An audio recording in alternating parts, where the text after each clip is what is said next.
Ouçam todos os povos, prestem atenção, ó terra e todos os que nela habitam, que o Senhor soberano do seu santo templo testemunhe contra vocês. Vejam, o Senhor já está saindo da sua habitação, ele desce e pisa os lugares altos da terra.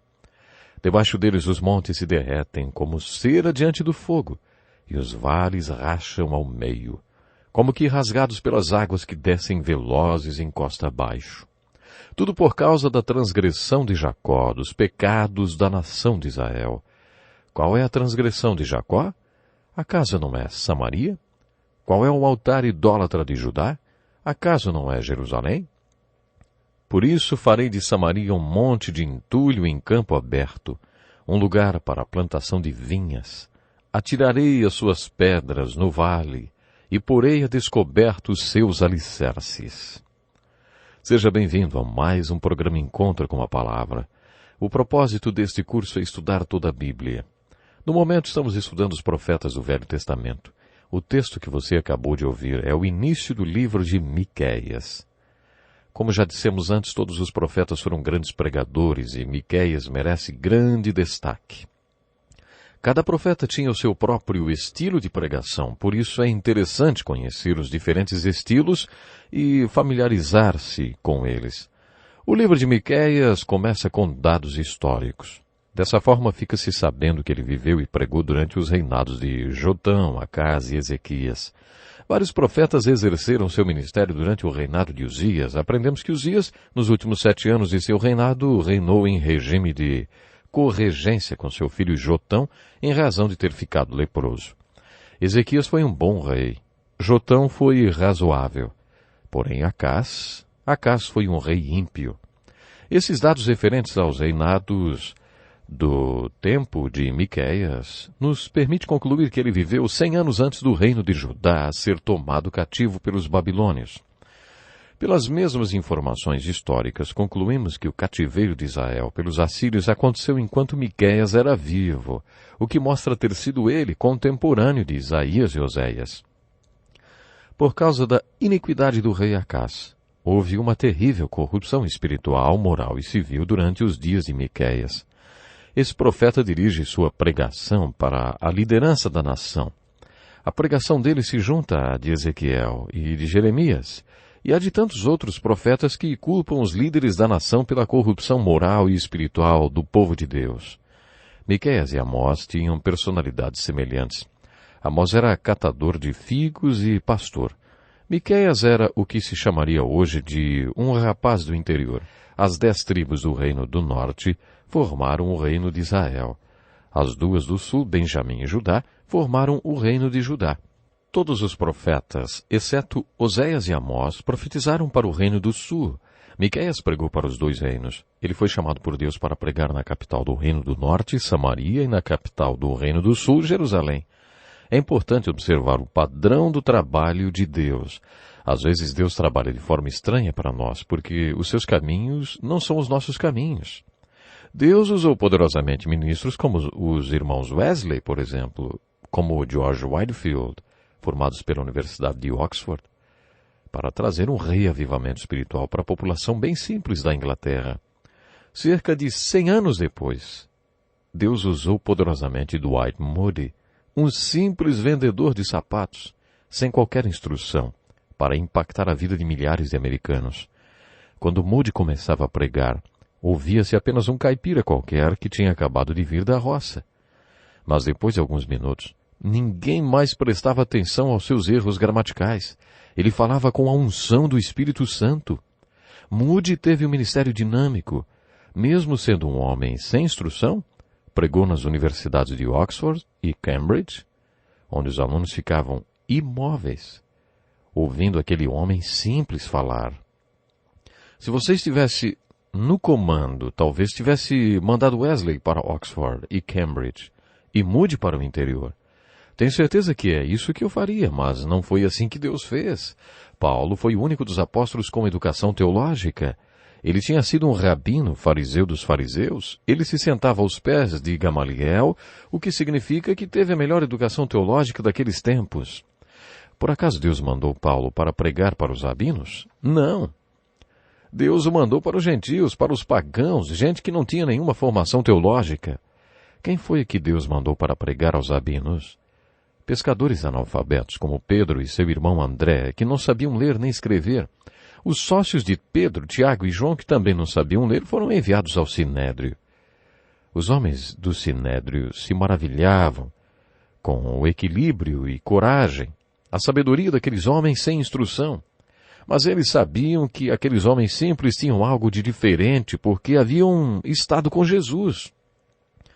O ministério de Moody em seu país foi muito frutífero.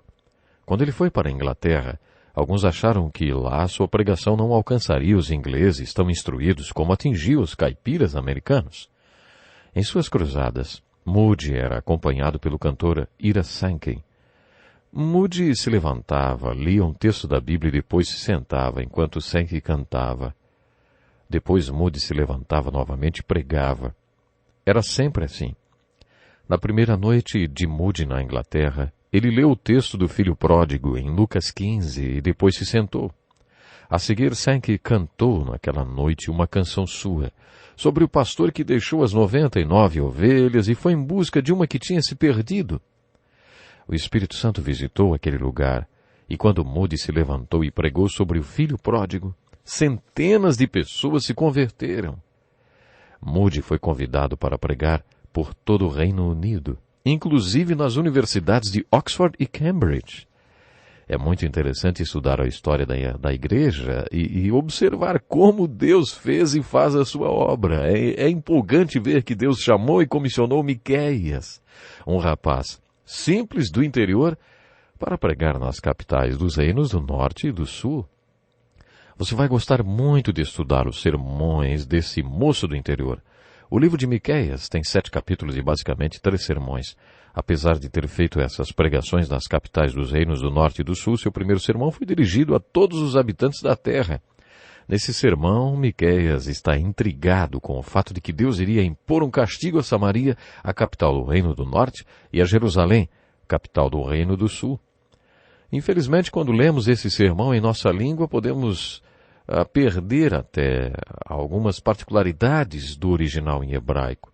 Se o pudéssemos ler em sua língua original, perceberíamos a eloquência e inteligência do profeta Miqueias. Ouçam esse texto. Por causa disso chorarei e lamentarei, andarei descalço e nu, uivarei como um chacal e gemerei como um filhote de coruja. Pois a ferida de Samaria é incurável e chegou a Judá. O flagelo alcançou até mesmo a porta do meu povo, até a própria Jerusalém. Não contem isso em Gate e não chorem. Habitantes de Bet-Ofra, revolvam-se no pó, saiam nus e cobertos de vergonha. Vocês que moram em Safir, os habitantes de Zaanã não sairão de sua cidade. Bet-Ezel está em prantos. Foi-lhe tirada a proteção. Os que vivem em Marote se contorcem de dor aguardando alívio porque a desgraça veio da parte do Senhor até as portas de Jerusalém.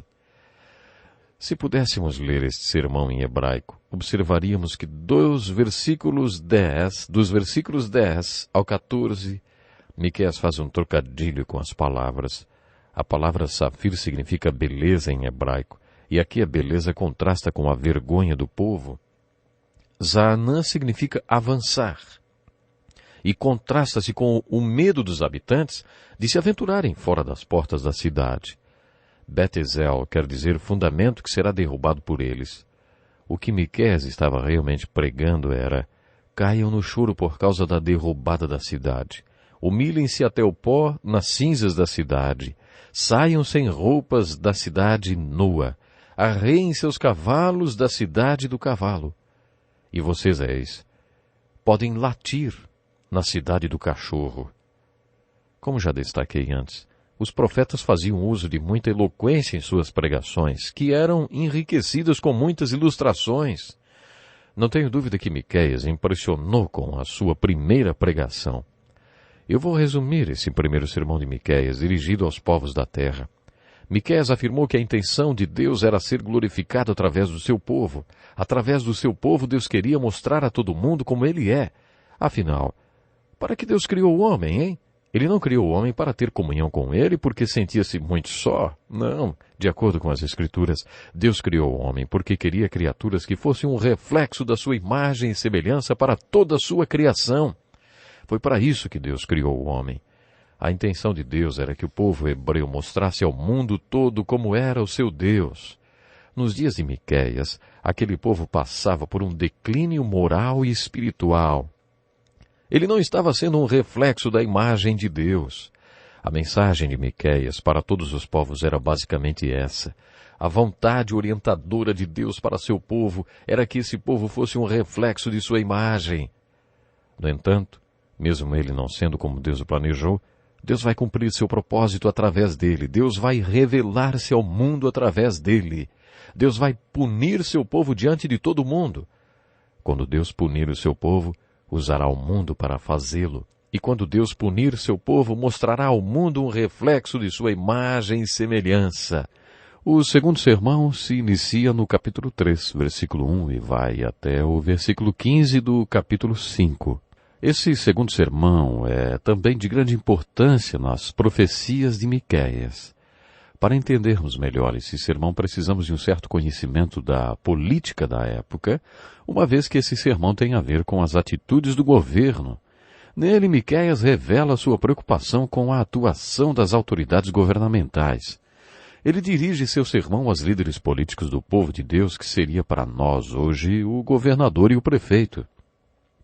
Ele também se dirige aos líderes espirituais, como os sacerdotes e os profetas. Segundo a visão de Miqueias, havia 3 tipos de líderes numa forma de governo dirigida por Deus. O primeiro deles seria o sacerdote. Sua função era representar o povo e lhe ensinar as verdades espirituais que Deus tinha para o seu povo. Os sacerdotes, além de serem os professores responsáveis pelas questões espirituais, deveriam ser também exemplos daquilo que ensinavam. O papel do profeta era ser o líder moral do povo, exortar os sacerdotes a que instruíssem o povo na obediência à palavra de Deus. Isso se aplica principalmente quando os sacerdotes eram corruptos e o povo imoral. Miqueias, portanto, responsabilizava os profetas pelo declínio moral da nação. De acordo com Miqueias, o terceiro líder nesse governo dirigido por Deus é o líder civil, responsável pela aplicação da lei de Deus ensinada pelo sacerdote e pregada pelo profeta. Ainda hoje, em nossa cultura, temos a figura desse líder. O pastor prega a lei de Deus, enquanto o oficial da lei é o homem nomeado por Deus que verifica se a lei de Deus pregada pelo pastor está sendo obedecida. O apóstolo Paulo, em sua carta aos Romanos, capítulo 13, fala sobre os oficiais da lei, sobre o homem que usa distintivo e tem autoridade dentro da sociedade, e diz que ele é como um ministro de Deus, assim como o pastor é no púlpito. Ele exorta o cristão a obedecer à autoridade que pode usar a sua espada, o que seria hoje uma pistola 9 milímetros, e usá-la com a finalidade de corrigir aquele que infringir a lei. Quando essa autoridade puxa o gatilho, está exercendo a autoridade que Deus lhe deu. As Escrituras nos ensinam que o governo vem de Deus, é instituído por Deus. Miqueias apresenta 3 níveis de governo. Como dissemos, existe o líder espiritual, o sacerdote, que tem a função de ensinar e de ser um exemplo daquilo que Deus quer que o povo conheça, e também interceder junto a Deus pelo povo. O profeta prega e exorta o povo a que obedeça ao ensino ministrado pelo sacerdote. O líder civil deve fazer valer as leis de Deus que vêm através do sacerdote e do profeta. Ouçam, vocês que são chefes de Jacó, governantes da nação de Israel, vocês deveriam conhecer a justiça, mas odeiam o bem e amam o mal. Arrancam a pele do meu povo e a carne dos seus ossos. Aqueles que comem a carne do meu povo arrancam a sua pele e despedaçam seus ossos e os cortam como se fossem carne para a panela. Um dia clamarão ao Senhor, mas Ele não lhes responderá. Naquele tempo ele esconderá deles o rosto por causa do mal que eles têm feito. Assim diz o Senhor, aos profetas que fazem o meu povo desviar-se, e que quando lhes dão o que mastigar proclamam paz, mas proclamam guerra santa contra quem não lhes enche a boca, por tudo isso a noite virá sobre vocês. Noite sem visões, haverá trevas, sem adivinhações. O sol se porá, e o dia se escurecerá para os profetas. Os videntes envergonhados e os adivinhos constrangidos, todos cobrirão o rosto, porque não haverá resposta da parte de Deus. Mas, quanto a mim, graças ao poder do Espírito Santo do Senhor, estou cheio de força e de justiça para declarar a Jacó a sua transgressão e a Israel o seu pecado. Ouçam isto, vocês que são chefes da descendência de Jacó, governantes da nação de Israel, que detestam a justiça e pervertem tudo que é justo, que constroem Sião com derramamento de sangue e Jerusalém com impiedade. Seus líderes julgam sob suborno, seus sacerdotes ensinam visando lucro, e seus profetas adivinham em troca de prata. E ainda se apoiam no Senhor, dizendo: o Senhor está no meio de nós, nenhuma desgraça nos acontecerá. Por isso, por causa de vocês, Sião será arada como um campo, Jerusalém se tornará um monte de entulho e a colina do templo um matagal. Nesse segundo sermão de Miqueias, entendemos que ele repreende os líderes civis, os príncipes e os governadores, porque eles, nas suas funções, recebiam suborno, o que favorecia a corrupção, um costume muito comum na vida dos governantes. Hoje, em muitos países, é comum os líderes serem corruptos e movidos a aceitar suborno. Miqueias está combatendo esse tipo de corrupção. Depois Miqueias repreende os líderes espirituais, os profetas que adivinham em troca de prata. Isso quer dizer que eles tiveram o chamado de Deus para serem profetas, mas eram profetas profissionais. Miqueias reforça a ideia de que o sacerdócio não é uma profissão, é um chamado. Uma vez ouvi um pastor de uma grande igreja dizer: você não poderia me pagar 20 mil reais por mês para eu ser o pastor dessa igreja? Mas uma vez que Deus me chamou, eu aceito o ofício como um trabalho voluntário. É isso que deveríamos ver num homem que encara seu ministério como um chamado divino. Será que tem como se pagar toda a pressão, todo o desgaste, porque passa o pastor de uma igreja? Não dá, é impossível. Não há dinheiro que pague. Se o pastor for um homem temente a Deus, não deve estar visando o pagamento que vai receber. Ele faz o que ele foi designado porque recebeu um chamado. Os membros da igreja vão suprir suas necessidades para que ele fique livre para cumprir esse chamado. O ministro que tem o chamado não está pensando em fazer carreira ou no dinheiro que vai receber. Mas é claro, a igreja, como disse, vai suprir as necessidades do pastor. Ele precisa de um carro para se locomover, ele precisa sobreviver, ele precisa sustentar seus filhos na escola, ele precisa viver. Isso é lógico. Mas o pastor não pode ser comparado com outros profissionais. Quando um pastor ensina em troca de pagamento, então ele torna-se apóstata. Torna-se um simples profissional como qualquer outro. E Miqueias combateu a secularização do ministério. Depois Miqueias passa a repreender os líderes morais, os juízes que aceitavam dinheiro para favorecer um ao outro numa causa, pessoas que aceitavam dinheiro às escondidas com esse propósito. Ele diz: seus líderes julgam sob suborno, seus sacerdotes ensinam visando o lucro. Miqueias os condenou por tirarem proveito da função que exerciam, com propósitos ilícitos. Quando o profeta acusou os líderes espirituais de estarem visando lucro com o ensino, quis dizer que eles estavam transformando o sacerdócio em uma profissão secular e exercendo seus ministérios com propósito enganoso. Quando ele disse que os profetas adivinham em troca de prata, ele os acusa de exercerem a bruxaria e a magia. Jeremias também acusou os profetas da mesma coisa. Jeremias disse: ouvi o que dizem os profetas, que profetizam mentiras em meu nome, dizendo: tive um sonho. Até quando os profetas continuarão a profetizar mentiras e ilusões de suas próprias mentes? Tanto Miqueias como Jeremias reprovaram as pregações de alguns profetas que falavam dos seus próprios sonhos e visões. Imagine o povo de Deus nos seus lugares de adoração. Como ovelhas, olham para cima buscando ser alimentados pela palavra de Deus, mas não acham alimento. E o mais grave é que esses falsos servos de Deus estão sentados na mesa do Pai, estão na casa de Deus onde se espera que seja pregada a sua palavra. Era com isso que Miqueias se indignava. Os sacerdotes ensinavam visando o lucro, e os profetas adivinhavam em troca de prata, e o povo não ouvia a palavra de Deus. Mais tarde, por causa do comportamento desses líderes espirituais, o governo se separou deles. Isaías e Miqueias foram contemporâneos e em muitas coisas suas mensagens coincidem. Os dois estavam preocupados com o governo. Isaías enfatizou o trono de Deus e o fato de que Deus governa o mundo do seu trono. Considere Nabucodonosor. Ele soube que ficaria demente por 7 anos até que se conscientizasse de que o Altíssimo reina e dá poder a quem quer dar. Era isso que Deus queria que as pessoas entendessem com a experiência de Nabucodonosor. Isaías sabia disso, que Deus dá poder a quem Ele quer. Miqueias também falou sobre isso, mas se concentrou no fato de que Deus delega poderes ao povo. Se um governo caminha orientado por Deus, os homens que têm a função de governar recebem essa responsabilidade. Entretanto, se o governo for corrupto, o plano de governo de Deus cai por terra. O que Miqueias quer reforçar nesse segundo sermão é que quando as autoridades civis recebem dinheiro como suborno, o povo perde a esperança.